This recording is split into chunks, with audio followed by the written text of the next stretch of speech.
Welcome to The Becks, a podcast that explores multimedia horror with hosts Becky and Sydney. Join us as we talk about movies, books, video games, music, and much, much more.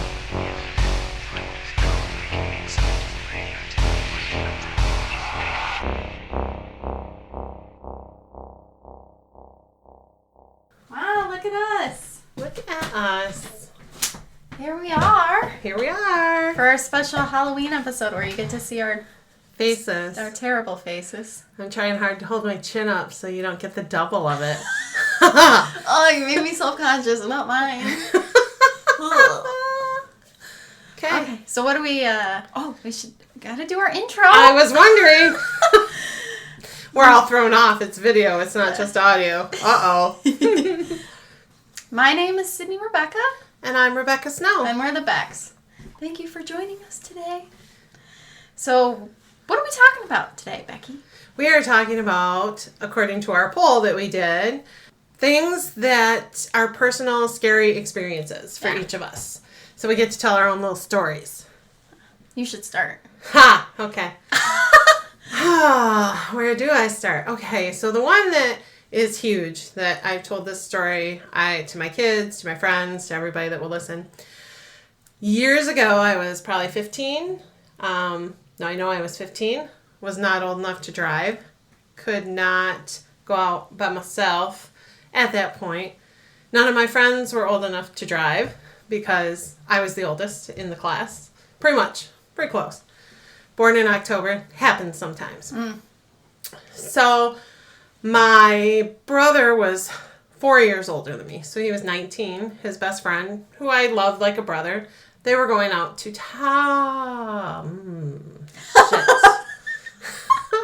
Our identities are so secret.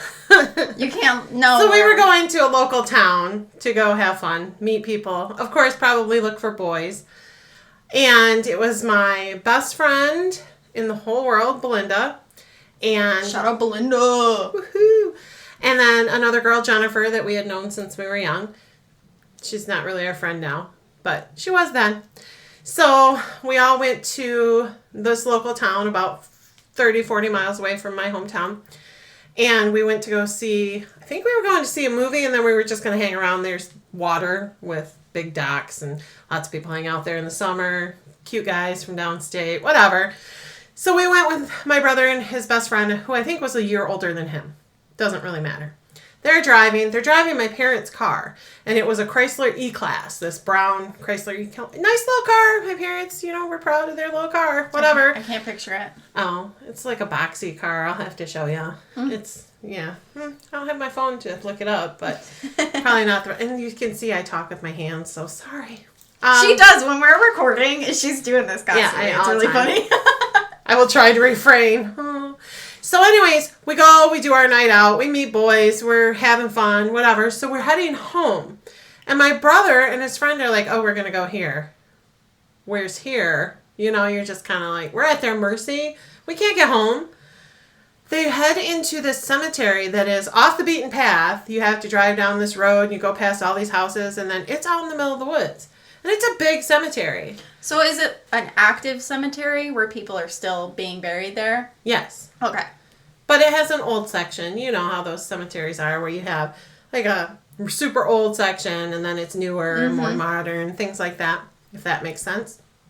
So they pull into the cemetery, and it's pitch black out. It's super dark. It's late at night. We're like, why are we coming here? Well, at that point in time, it was in the 80s, and there were a lot of things being said about Satanists, devil worshippers. They were sacrificing animals. It was all over the news.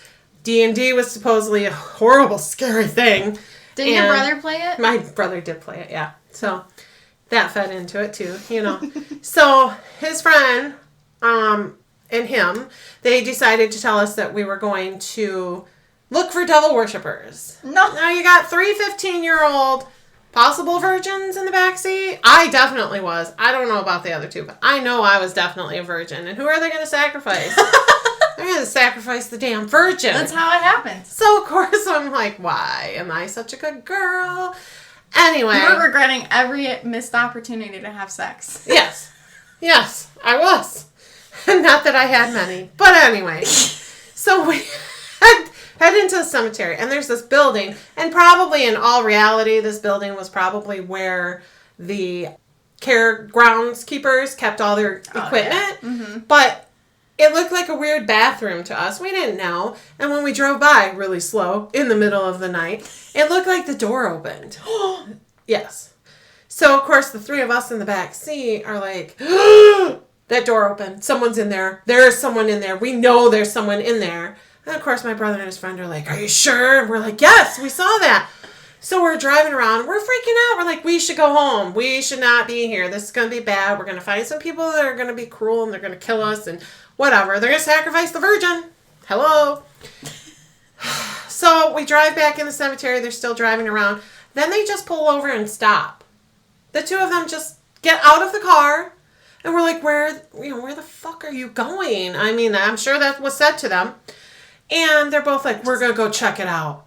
We're like, no, don't go check it out. Why would you? This is like typical how do you die first in a horror movie, right? I mean, it's a bit, Anyway, so they take off. Gone. Can't see them. It's pitch black. They are in the cemetery somewhere. The girls and I are planning, well, what are we going to do if someone comes to the car? And my brother's like, well, if you see someone, just get in the driver's seat and drive. Well, we'd all had driver's training, so okay. But my brother's like, only you, Becky, because it's mom and dad's car. I'm like, was it an automatic or manual? It was automatic. I could have drove a manual, though. But anyway, so I'm like, whatever, dude. Shut up. So we're planning it, though. I have a pocket knife. Like, probably that blade. Was it like the one that Cole had in The Babysitter? Yeah, only it was a little bigger. It had a little bit bigger blade. It was probably about that wide. So it was a little bigger than Cole's. So I have this pocket knife, and we're still all three in the back seat, and I'm like, I'm getting in the front seat. What if something freaking happens? I'm getting up there. Did you get out of the car? No, I just climbed over the seat. I was 15. I was limber. I could do that then. You weren't getting out of the car, though. No. Do you think the doors were locked? Nobody would. No. Come on, Sydney. No, that makes perfect sense. So, of course, we're working ourselves up into a frenzy. Where are they? They've been gone a long time, which in probably reality was maybe 5 minutes. I don't know. I can't recall back then. So, we're getting crazy. We're getting worried. All of a sudden, I see something coming at the car. And I see that it's my brother's friend, Bob, who is like 6-something, tall, skinny, lanky guy, right? He's booking it. He's running. And all I hear is, start the car! Start the car! The girls are screaming. I'm screaming. I start the car. I go to put it into drive. I don't know where I'm going to go. Run over Bob? I don't know. He's like, get over. Bob's dead. Get over. Get the fuck over. Get over. So I jump into the passenger seat. In the meantime, we had gone to McDonald's prior to arriving to the cemetery. Uh-huh. And I don't know who had a chocolate shake. I can't remember to this day who had the chocolate shake. But there was a chocolate shake in the front seat of my parents' car that was pretty new. When I jumped over to the passenger seat, it totally spilled the chocolate shake all over me, all over the seat, everywhere in the console area, gone. Bob gets in. The car's already started because I did start the car, right? I started the car. He goes... driving like a bat out of hell through the cemetery, out in the middle of the woods somewhere. He's just flying. Is your brother's dead? He's like, we gotta go. You just so we're screaming, and then he's like, get over, get in the back seat, get in the back seat.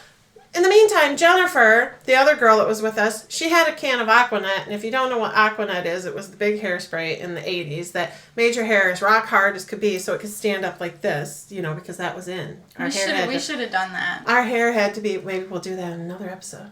Our hair had to be super high to be the coolest that we could possibly ever be. And so she had a lighter, because we smoked, and...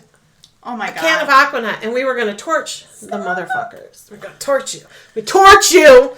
So she's got this. Belinda's got the knife, because I had given Belinda the knife, because I was in the front seat. So I get out of the passenger seat and go to dive into the back seat, because Bob's yelling at me to get out of it. Roll the window down and get in the back seat. Okay. So window's down. I jump in the back seat. I'm wet with chocolate shake. Belinda touches me. She's like, oh my god, I fucking stabbed you. I stabbed you. You're gonna die. I'm so sorry. Because she's feeling chocolate shake dripping down her hand from me being, and she thinks she stabbed me with the knife. Jennifer's crying. I'm like freaking out. All of a sudden, you see my brother running. My brother was a big boy. He was like 5'10", and he was a hefty kid. You know, he's running. And all of a sudden, dives in the passenger window, and Bob keeps driving. So my brother hanging out the window with his legs up. His head and his arms in the car. Terrified. We're still terrified. I mean, come on. What did they see? For the love of anything, what did they see? So they go flying out of the cemetery. We get past the houses and they stop and then they switch spots. And then we're realizing, oh, fuck, we got a huge mess to clean up, whatever. But we're still terrified. We are scared. We're 15-year-old girls. Yeah. Who 20-year-old boys or 19-year-old boys are like running through a cemetery, jumping in the car, screaming, yelling. So we head home. And it's a 30-minute drive, and it's foggy. All of a sudden, there's fog everywhere. Super dense fog.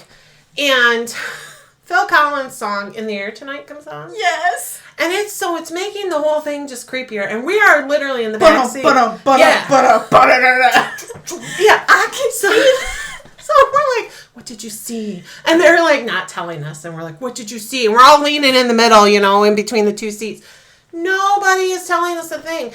So we are more than halfway home, and the song ends, and I'm not shitting you, this is such a stupid story, and the fog breaks.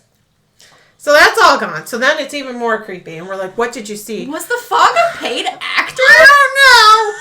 So my brother and his friend look at each other like this. Should we tell them?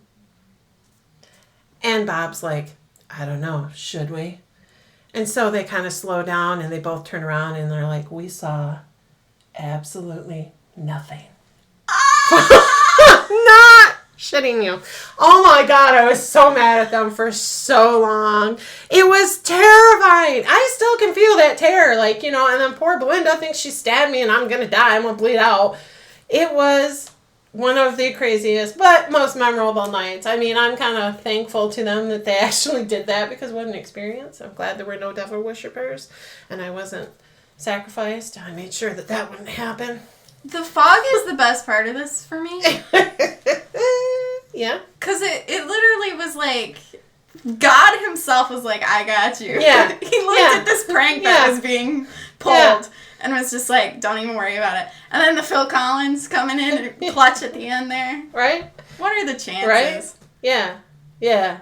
That was fun. Huh. And it probably scarred me for life. I probably have PTSD. It was all just an elaborate joke. Just an elaborate joke. And I wonder, I should have asked my brother, I should ask him sometime, if they just came up with that on the fly when we were out. And they did get mad at us because there were boys we were talking to and they wanted to leave.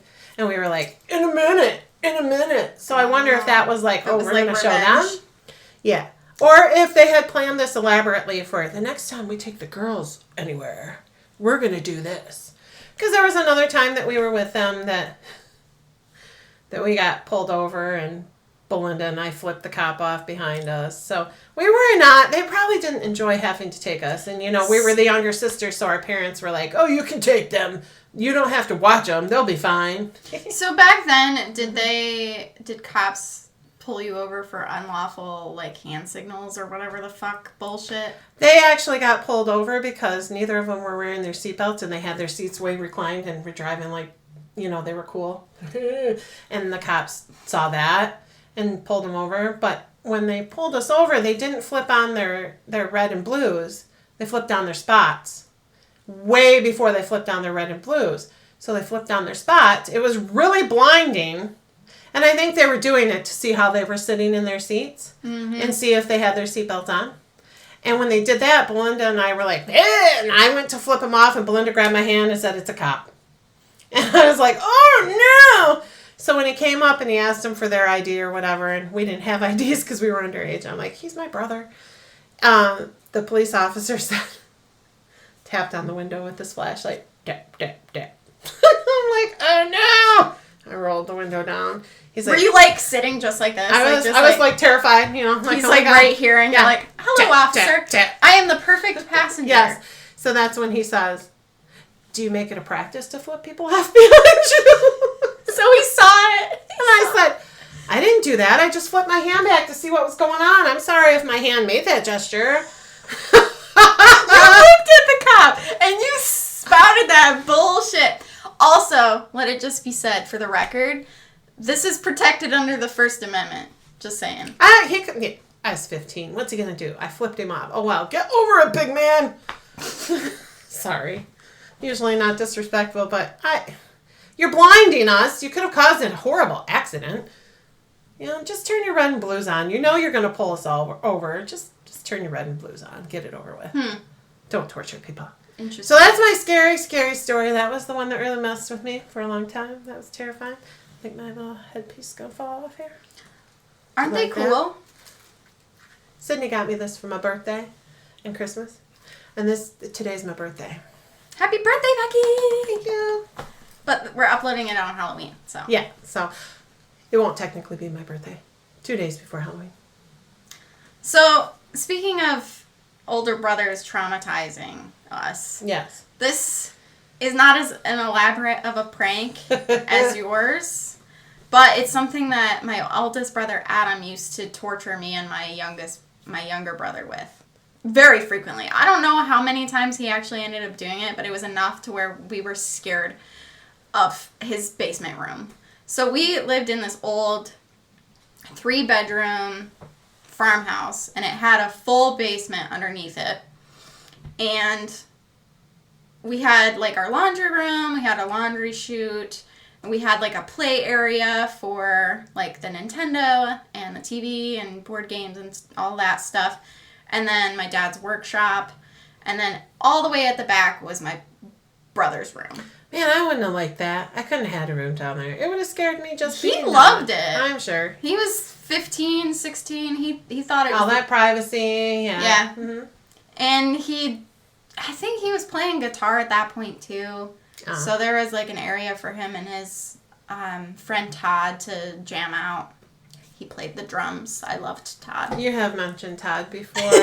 She thought she was going to marry him. I did. Oh, Todd. He's the one that got away. So anyway, I was always really scared of the basement. I don't know if it's just like a kid thing or what, but I would get like the creepiest creep feelings going up and down the stairs. Like if I had to because we had a refrigerator down there and a freezer, and sometimes I'd have to grab stuff for dinner. We'd keep our extra gallons of milk down there, all that stuff. So I'd have to run down the stairs, and then I'd have to run back up, and I always ran as fast as I could back up the stairs. I'm not sure if that was a kid thing or if some basements just have that feeling. I've been in a lot of basements, and there's been a couple that I've done that too, and as an adult. So I don't know. Maybe you just felt something. My dad's workshop too was creepy because it was like I don't know if it was like it was the oldest part of the basement, and the rest of it was like an addition, but it did not have a floor. Like it was dirt. So like a Michigan basement. Yeah, but it was only that part of the basement, and he had all of his power tools and stuff in there because my dad was a carpenter, and that's like a creepy setting. That's like Mm-hmm. So I had to pass that to get to my oldest brother's room. But then he took it, like I said, Adam took it a step further. There's this Pink Floyd song called Echoes. And if you've ever heard it, it's like an 18-minute long song. Mm-hmm. And in the middle of it, there's like this weird screaming noise. I don't know what it's supposed to be from or what it is. I've never researched it. It's creepy as fuck. Well, Adam would purposefully fast forward through the song to get to that point. He would grab me and Austin and drag us in his room. And how his room worked, too, was he only had a pole light on the ceiling. Like creepy basements do. Yeah. And me and Austin could not reach this. Oh, no. So he put you in there in the dark? Yeah. And the song's playing. Adam! So you are a horrible brother. So he would lock us in there. The song's going... You know what it does? Like, you just have to listen to it. It's really chilling. And it's dark. And me and Austin are just holding each other and crying. And he did this to us several times. I don't know how many like I said, I don't know how many times he ended up actually doing it, but it was so scary. And for some reason, my parents never believed us about it. Okay? So Adam, schmoozed them? Yes. No. Okay, and this is the worst thing. This is the last time he did this because he learned his fucking lesson. Oh, okay. I know this story. Yeah. So he tossed me over his shoulder and was going to take me into that basement room and lock me and Austin in it with the lights off, with the song going. And I don't think he had a shirt on, or if he did, I bit through it. Because I fucking latched on. And he still has the scar to this day. And he screamed, of course, okay? And he, grabbed me. This was when I still was wearing, I was young. I was, 5 or 6. I was still wearing, nighties. Yeah. The little dresses. And he grabs me, by the scruff of it and takes me upstairs. And he's holding me, and he goes up to my parents, and he's like, she bit me! And as he's bleeding, probably. Yeah! And Austin and me both were like, we're innocent. He was gonna torture us psychologically in his creepy basement room. My parents didn't believe us. I got spanked. Oh, no! Yeah, so that's horrible. So I escaped. I was finally free of the basement. And then I got spanked for it. But it never happened ever again. Well, that's a good thing. At least you won. And I think I forever earned Austin's respect for that. He loves this story. He tells it to everybody he can. I'm sure you saved him, too. It's like my little sister, my baby sister, got the guts to just fight back. She attacked the attacker. So, yeah, good. It was worth it. Yeah. Fucker deserved it. Mm-hmm. Austin still can't listen to that song. Oh, I'm sure you can't. I can listen to PTSD. it. I can listen to it, but I skip that part because I still get chills up my spine when I hear it. Oh, I'm sure. It had to be terrifying. Yeah, that was so mean. Oh, boy. Super mean. Brothers can be such jerks. Yeah. I mean, yours, I feel like, is worse. It was scary. I mean, it ended up being funny. It really did once you knew the whole story. I mean, it was terrifying. The adrenaline, the... Holy Hannah, I can't even explain it's so elaborate. How I felt at that point in time. Afterwards, it was like you just wanted to punch them in their faces, though, because it's like, really? And then my oldest brother, he... So let me ask you, did you really think at that period of time, were you affected by the anti-Satanist propaganda? Were you scared of the Satanists? I was scared because they were supposedly... we didn't have internet or anything like that, so you would get, newspaper articles, or people would, talk. Pamphlets. Yeah, well, we didn't get pamphlets, but people would say that they found animals that had been tortured. Locally? Yeah. Ooh. That had been tortured, and there were, candles and altars set up and things like that, and so it was scary. They were saying that, if you're a virgin, don't go out at this time. How what? Stupid. Yeah. Okay, can I also just say, how does Satanists know? Okay. Do they have a meter, a measuring, how ghost hunters have the EVP? Yeah. Do they have a? Yeah, I don't know, but I was convinced they would know. Maybe looking at me, look, it's the chubby girl virgin! with the skinny girl. That's the virgin right there. Aww, I don't know, but that's horrible. For a while it scared me. Not enough to deter me to go out and stuff, but I wasn't going to go into the cemeteries or the areas where they said that this was happening. Well, you still won't go into a cemetery after dark. No. No, well, I got scared at the church, and then... Well, ghosts don't go outside, and if they did, they probably wouldn't go out at night. Right. That doesn't make any sense. No. Ghosts don't go outside, okay. I wish that were true, Wes.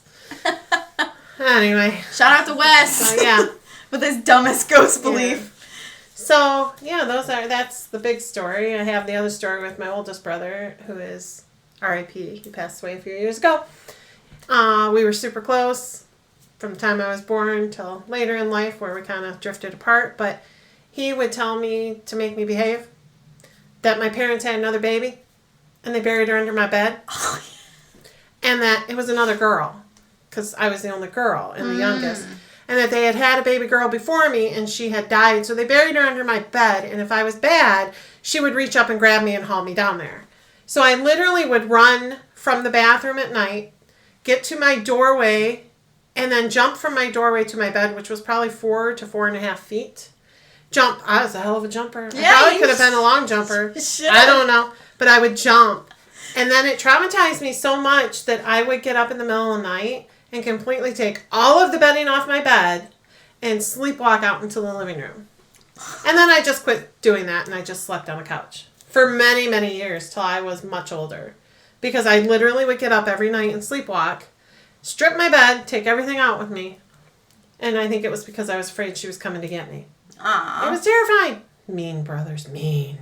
You know, I didn't know, like, so I was very sheltered.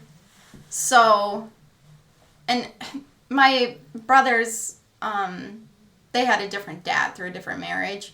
So they were like, I don't know, they were just more worldly because they, like, could hang out with their dad in the big city or whatever. Yeah. So, like, I didn't know, like, they didn't tell me about Santa or the Easter Bunny. My dad was like, no one's going to take credit for my Christmas spending. You know, that was... I see. Huh. But anyway, all that to say, I, like, sheltered. I was very sheltered. Like, I would cry watching The Land Before Time. So they didn't expose me to a lot of, like, anything. Which amazes me that you are the way you are now with how much you love horror. And Oh, okay. I didn't know what you were saying. Because you're... Watch it. So, my brothers were the one that taught me about the boogeyman. Oh, of course they were. Why wouldn't they be?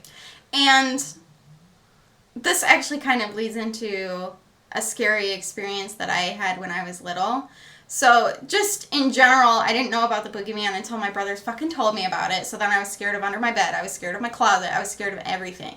And I would wake up in the middle of the night crying and screaming for my dad because I was scared to leave my bed. And, like, if I had to go to the bathroom or anything, my dad would have to come and he would walk me to the bathroom and then walk me back to my bed and he'd fix me some chocolate milk. I was very spoiled. She was the youngest and the girl. But I had this reoccurring nightmare when I was little, and I told you about this. This is scary. It is really scary. It's a fucked up, weird, reoccurring nightmare for a baby to have. So, I was not allowed to watch any horror movies. I didn't sneak them. My brothers didn't sit me in front of the TV and be like, let's watch The Exorcist. Like, that did not happen. We didn't even have cable. Like, so I watched PBS shows like Arthur and shit. Like, I didn't have any exposure to anything scary. So, like I said, we had this old farmhouse, and we had these wooden floors, and they were very creaky. But I would have this dream. I had it so many times when I was little. That I was in the dream, it was like a lot of vertigo. Like, I was really dizzy. And I was on my back on the wood floor, and then the wood floor would start to tip. And it would just fall into the abyss, like, just complete darkness. And I would turn around to try to, like, grab purchase so I wouldn't fall. And by grabbing, like, I would grab, like, in between the wood flooring. Mm-hmm. The seams or whatever, and my fingernails would rip off. Ugh. That's like a super...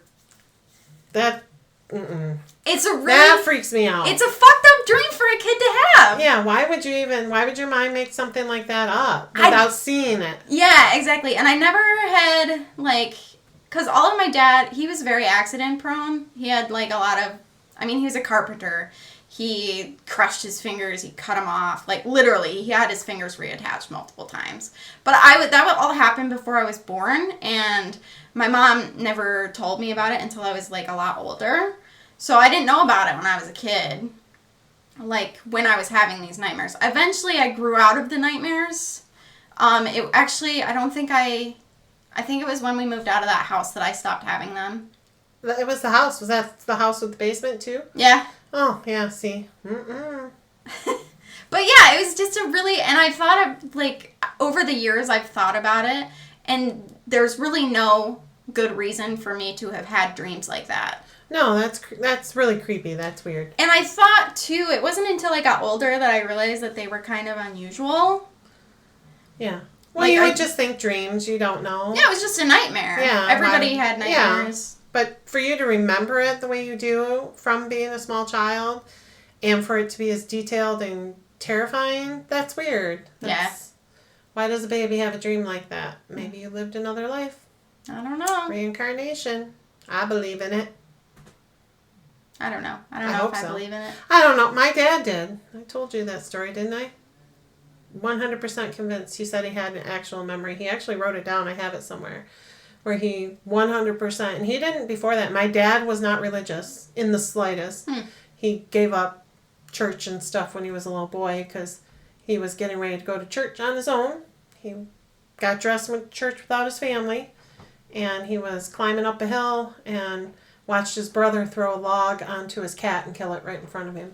And he said if that could happen on a Sunday when he was getting ready to go to church, that wasn't a God he wanted to follow. Oh, it was really sad. No. Yeah. That's horrible. Yep. So, yeah, he 100% believed in reincarnation. He had So was his past life good? It was his death that he remembered. Oh. In the Battle of Shiloh, he writes out how he died. I believe he was stabbed. I can't remember the story now. I have it somewhere because I have all of his writings. But he actually signed and dated it stating, this is a true account of my memory. And he signed and dated it. And then what's really weird is that in it, he died on April 6th, whatever year that was. Sorry, I don't know. And in my life, he died on April 7th. That's weird. And I didn't read this story till after he passed away.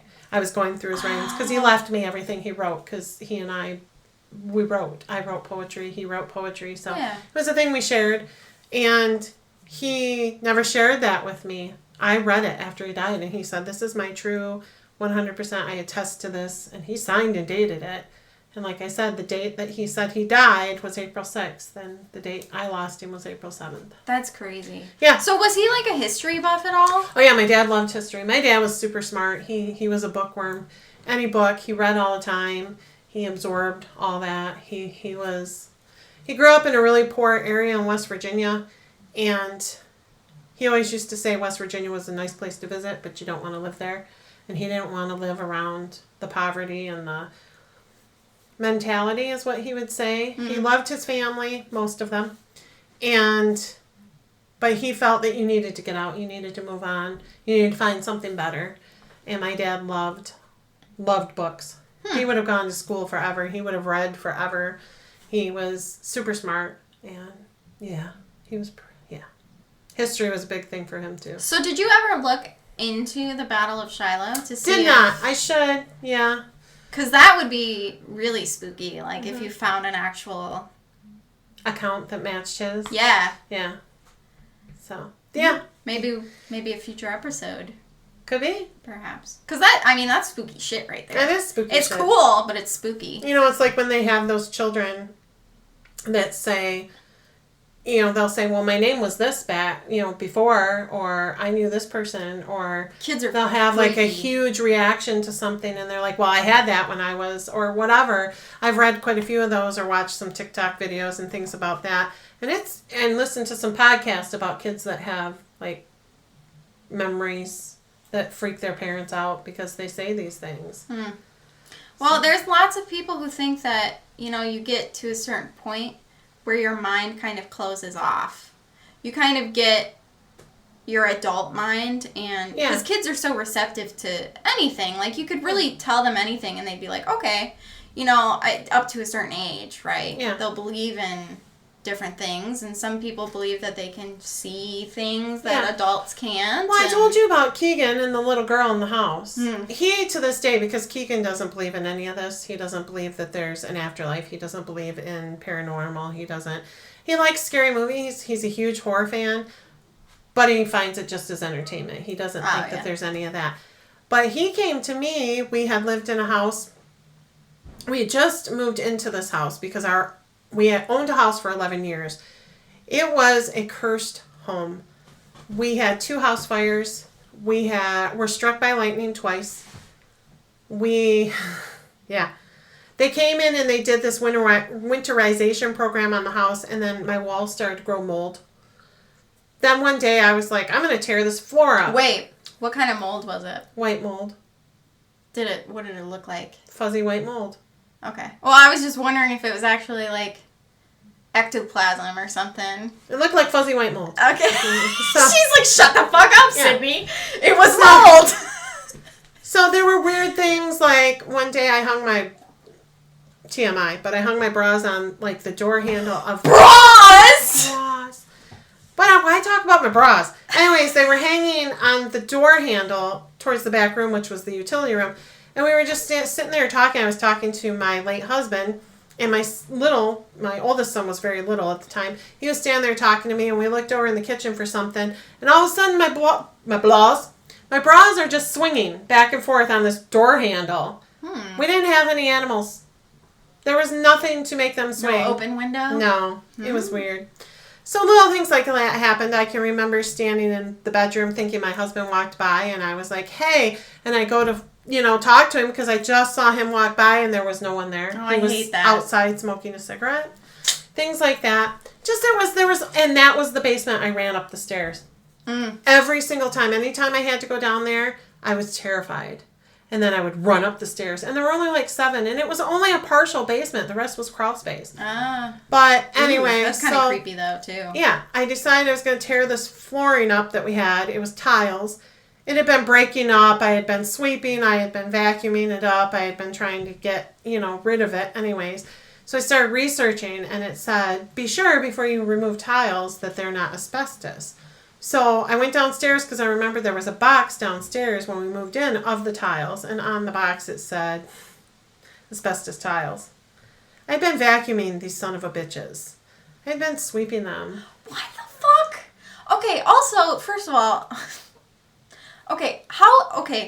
you very luckily had a box of these fucking tiles. Like, what if you didn't have a box of these tiles? No. You just... Fuck, but for years I had been vacuuming with a little vacuum, which you know what vacuums do. They throw all those things into the air. I am still terrified to this day that one of my boys is going to end up with mesothelioma. If I do, well, I'm 52 years old now. I guess I die from it. But my babies, that really scares me. I know, I understand, but they're my babies. And to think that I had them in a home that was supposed to be their home, their safe place. But, so we moved out of that. Instantly. And I'm not kidding you. When I found the asbestos tile, it was 9:00 at night. I woke both my boys up. I put them in my car and I took them to my mother's. I walked into my bedroom. I looked at my husband and I said, I am leaving this fucking house and I am never coming back. And I literally gave my house up. It went back to the bank. I was done. Like I said, 2 house fires, blah, blah, blah. So we moved into this rental a few months later. We had stayed with my mom because I refused to go back. And Keegan comes up to me. He's 5 years old at the time. And he says, Mommy, since we moved, I haven't seen that little girl anymore, and I'm so happy. And I said, whoa, whoa, whoa, whoa. One little girl. And he said, she was just a little girl with black hair. And she would just stare at me. And he said, she didn't scare me, but she made me feel like you loved her more than me. The fuck? And he said, I didn't like the way she made me feel. But since we moved, I haven't seen her anymore. And I was like, okay. And he never really talked about it. And when you talk to him now, he's like, oh, my imagination made that up. But it was the sweetest and most innocent little thing. Like, he didn't, come to me and he wasn't like, oh, Mom, blah, blah, blah. It was just this, Mommy, I'm so glad I haven't seen her.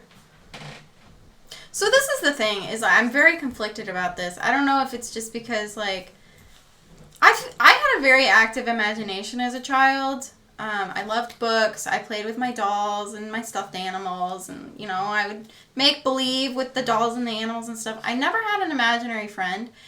And I never knew any kids that had an imaginary friend. Yeah, me either. So where did that come from? I don't know, because they make it seem like a big thing. Because was that like a thing that adults made up to make them feel better about their kids seeing ghosts? It very well could be. It's a little scary and unnerving when your kid says something like that to you, for sure.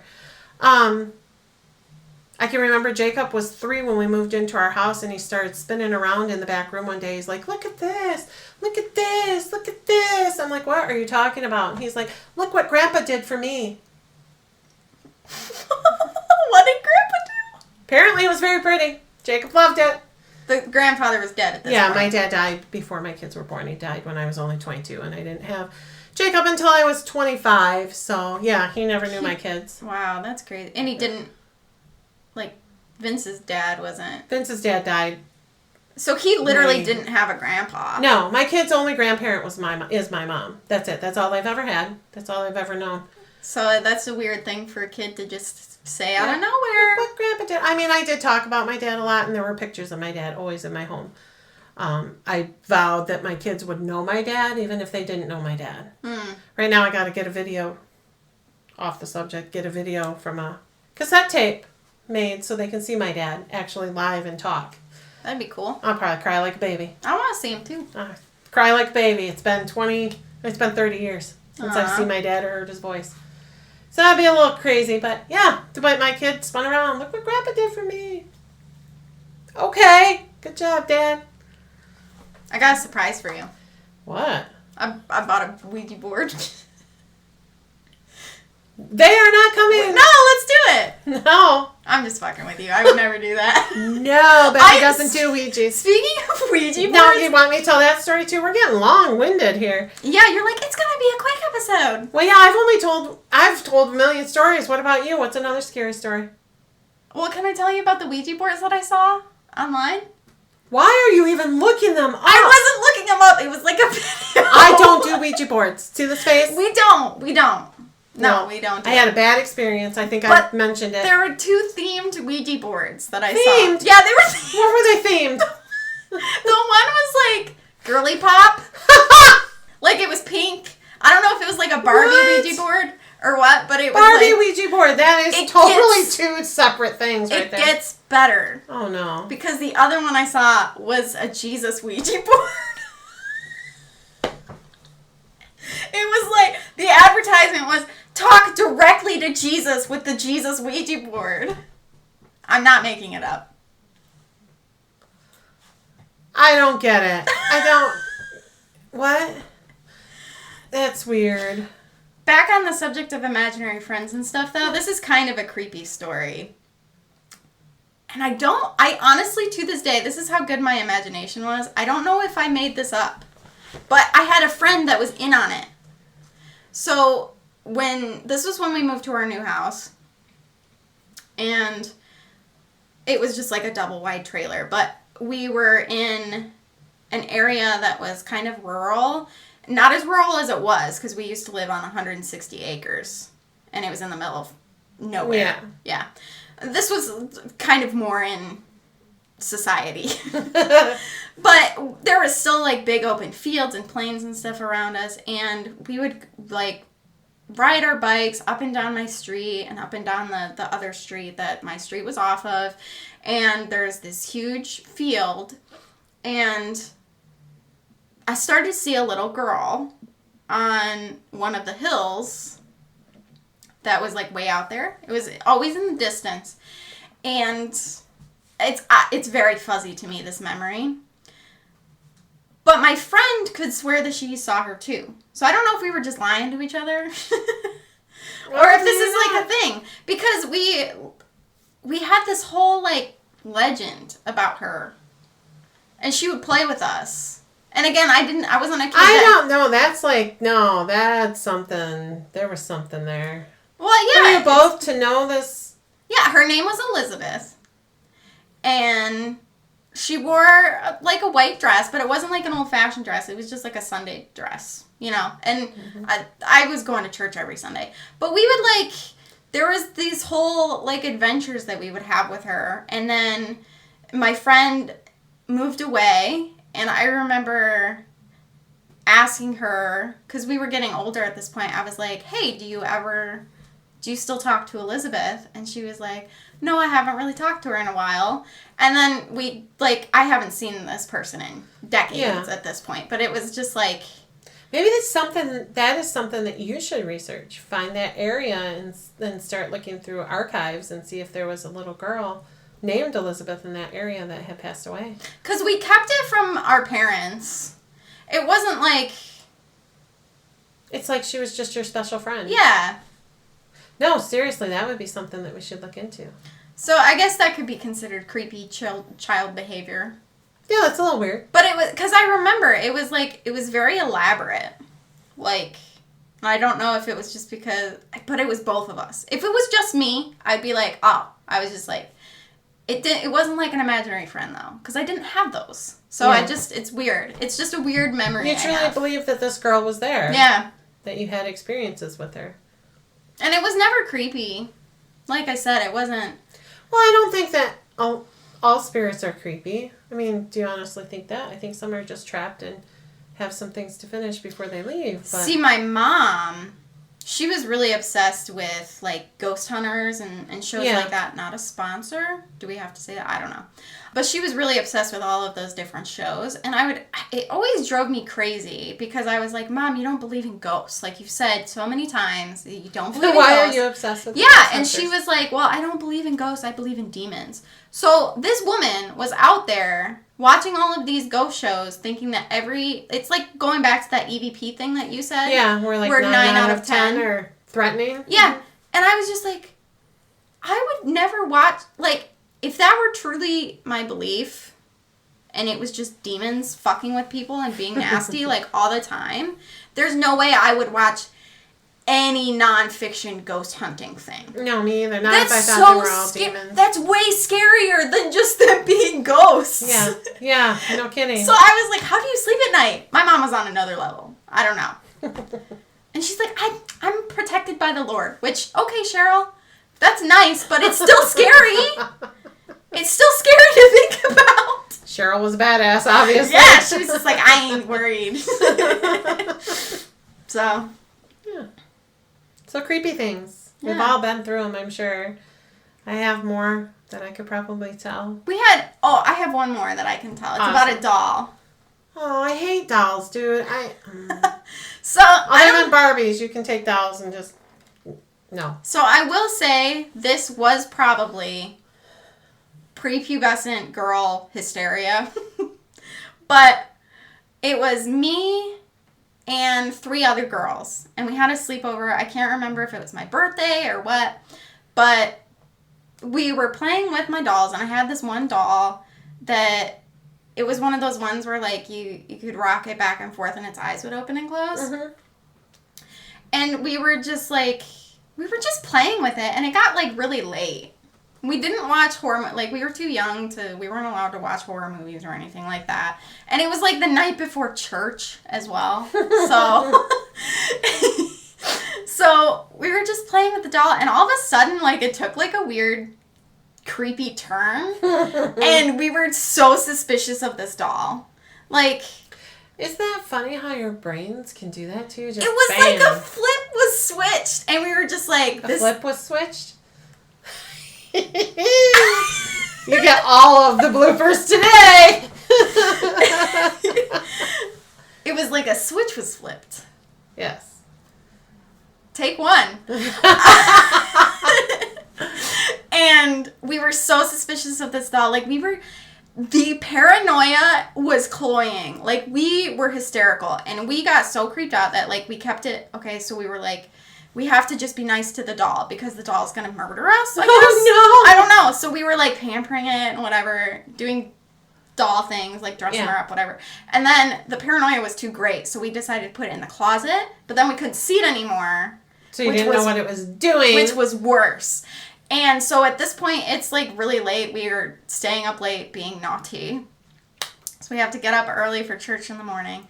My dad was always, a midnight snacker when I was little.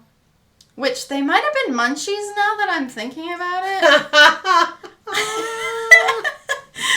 Oh, Dennis. Now that I'm really thinking about it. But... He would walk around the house while he was snacking and just check on everybody. Mm-hmm. And so he checked on us and he noticed that the light was still on, but we didn't hear him coming. So he just threw open the door and we were all screaming. And he's like half awake and he's like, what is going on? And we take the doll out of the closet and throw it at him. And we're like, get rid of it! You have to get rid of it! And he's like, what? And I'm like, you have to take it away. It's evil. And my dad was just, my poor dad. He was just like, okay. And he just took the doll. This is the worst part. This is where it's actually like, okay, maybe this was like actually creepy. We didn't have like my grandma had a garbage service. Where we lived, there was not a garbage service. So we always gave our garbage to my grandma. Mm-hmm. He threw the doll away. And when we got back from church, like it was just me at this point, because my friends had all gone home. Yeah. I looked in the garbage can and I never found the doll. And I'm like, Dad, you threw away the doll, right? And he's like, yeah, I threw it away. And I'm like, where's the doll? Oh, man. Maybe. It's Scout's honor. The doll was not in the garbage. I have no idea what my dad did with it. Maybe he just burned it. Well, he wasn't the type to do that. We had burn garbage and we had like food garbage that would go to the dump that my grandma would take. We would burn like the paper stuff, but that was decidedly not paper. Like it was a hefty plastic doll, and the hair was probably would have stank. It was really tangled. Like Who knows where she went? We tried to untangle it, but that's probably what made her mad. You probably pulled her hair. I don't want to talk about the doll anymore. I shouldn't have brought it up. Oh, now she will have a nightmare. Let me tell you. We listened to a different podcast. The Haunted Objects? The Haunted Objects. They're really good. You should check them out. Super cool. Shout out to them. And it was when we were driving home from Frankenmuth, and you were like, we should check out this podcast, and it's... Yes, because they were actually here in Michigan, and had I known, I probably would have gone there. Instead, I went to a drag show, which was super fun. Yeah. But I probably would have gone to the Haunted Objects just because it's our thing. Yeah. And so we missed them, but I'm like, we should listen to them. So we did. So I said, Sydney, you pick the episode. Which I don't know if Sydney has mentioned this before. She is terrified of aliens. Terrified. Horrible, horrible phobia of aliens. Yeah, it's really bad. It's really bad. It's like not a joke. Like she's even afraid of E.T. That's how bad it is. E.T. is going to eat her family. It's you don't awful. Have to bring E.T. into it. See? He's on a separate level. See? She doesn't like him even more. So anyways. Fuck E.T. Alien things. And so she chooses what episode? It was an alien abduction episode. I wanted to be scared. And so she had nightmares. It was a really regrettable experience. Yeah. So. Sorry to myself. It really did scare me though. Like it was, first of all, it was creepy. That was a creepy episode. You agree. There were the whole thing, those poor people, yeah. And my dream sucked because of how vague it was actually. Okay, so I'll explain the dream. It was really fucked up. Like I woke up in a cold sweat. To those of you who are not scared of this happening, it's going to sound really dumb. But we were driving home, me and Becky, driving home from somewhere. It was night. We were on the highway. Her car turns off. There's no lights anywhere. Everything's dark. And I look over to her and I'm like, oh my God, we're about to be abducted. Don't laugh. I'd probably cry. Bitch. I'd be like, and she looks at me and she takes hold of my hand and she's like, just tell yourself you're not going to remember it and you're not going to remember it. And the next part of the dream, literally the next part, it was like a blink happened. We were back in her car was running, and I didn't remember anything happening, but like the clock on the dashboard was like a half an hour later than it was earlier in the dream. Like when it first happened. So I knew that time had gone past. But we were back in the car, and loss of time, that's a big, like... Huge alien abduction thing. Yeah, so... and that was all the dream was. I woke up after that. So it's like, I didn't remember it. She was right. But that made it worse! Yeah, no shit. Creepy stuff. That counts as a creepy experience. That is a creepy experience. So what are your creepy experiences? Yeah. Okay, so we have an email. If you want us to, like, read your creepy stories, like, we can share them on the podcast. That would actually be really cool. Yeah, I would love to have a listener episode where people send in their stories and we can read it. And you can let us know if you want to share your name or if you don't. Yeah, we can keep it anonymous if you want. Yeah, but I would love to do that. Share some of your scary, unusual, just downright horribly terrifying stories with us. Yeah. Because we would love to share those. Share your trauma with us. Yes. Be a therapy episode. There you go. I think that's going to be all for this episode. I think so. So happy Halloween. Happy Halloween! From the Becks to you. Of course, our favorite holiday. Woo-hoo. I do love Christmas too, but woo-hoo, Halloween. Because my birthday's right there too. So, October is the best month to be born in. It is. Yes. Some of the best people I know are born in October. Hell yeah. Today the pod, tomorrow the world. My name is Sydney Rebecca. And I'm Rebecca Snow. And we're the Becks.